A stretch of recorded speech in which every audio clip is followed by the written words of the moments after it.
এই গুহাটা হচ্ছে ইলোরার 29 নম্বর গুহা। এটার বিশেষত্ব হচ্ছে, আমি ঢুকবো ভিতরে এখনই, এটার বিশেষত্ব হচ্ছে এর ভেতরে যে মূর্তিগুলো আঁকা আছে সেই মূর্তিগুলো সব বড় বড় বৃহৎ আকারে। একটু ঢুকে দেখে নিই কী আছে। প্রথমেই এই যে দুদিকে দুটো সিংহের রূপ তৈরি করা আছে এবং পিলারগুলো বেশ বড় বড় আর কি। ডান দিকে আছে সেই রাবণের কৈলাস পর্বত ওঠানোর যে কাহিনী, সেই ছবিটা এখানে পুরো আঁকা আছে। আর ঠিক এই দিকে যেটা আছে সেটা হচ্ছে শিবের রক্তবীজ ধ্বংসের যে কাহিনী, সেই কাহিনীটা এদিকে আছে।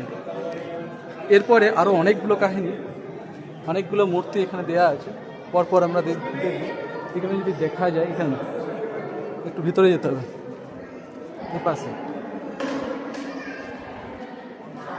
হ্যাঁ এপাশে আছে যেটা, সেটা হচ্ছে নটরাজ, শিবের 8টা হাত। সেই নটরাজ মূর্তিটা এখানে রাখা আছে। এখানে আছে পার্বতী বসে আছে, এখানে গন্ধর্বরা বসে আছে। এইখানে যে তবলার পরে যে বাদ্যযন্ত্র সেগুলো এরা বাজাচ্ছে, এখানে এরা বসে আছে এখানে। তো এই রূপটা হচ্ছে শিবের তাণ্ডব নৃত্যের। আর এইখানে যেটা আছে এটা হচ্ছে একটা কচ্ছপের রূপ তৈরি করা আছে। কচ্ছপ খুব শুভ, সেই জন্য এইখানে করা আছে। আর এইখানে যেটা আছে গঙ্গা, এটা গঙ্গার ছবি, গঙ্গা মাতার ছবি, নিচে যেহেতু কচ্ছপ আছে। আর এর যে স্নান করার পরে যে কাপড়টা পুরো গায়ে লেপটে আছে, সেই সৌন্দর্যটাও অপরূপভাবে পাথরে কাটিং করে তোলা আঁকা আছে। এখানে শিবের কমল রূপ, কমলের উপরে বসে আছে। আর সবচেয়ে বড় যে জিনিসটা সেটা হচ্ছে এই মাঝখানের যে শিবলিঙ্গ, এই যে অংশটা, চারটে দরজা আছে। প্রথম দিকে দিকে দেখাবো।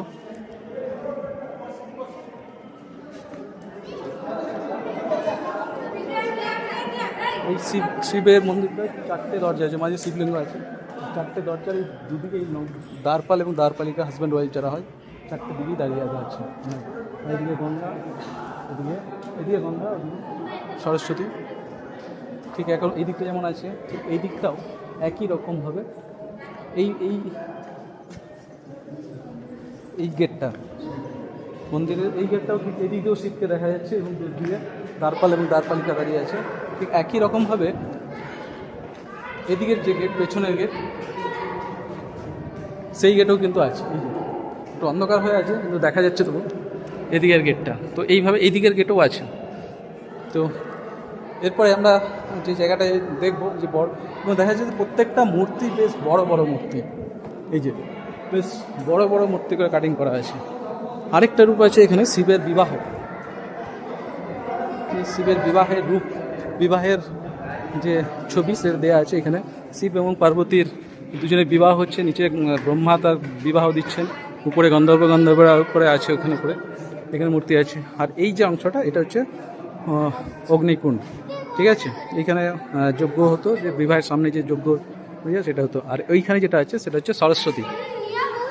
তার মানে এখানে গঙ্গা, যমুনা, সরস্বতী 3টে রূপই এখানে আছে। আরেকটা আছে এদিকে, এটা হচ্ছে এখানেও একটা কচ্ছপের রূপে আকৃতি তৈরি করা আছে। আর এদিকে যেটা আছে সেটা হচ্ছে বিবাহের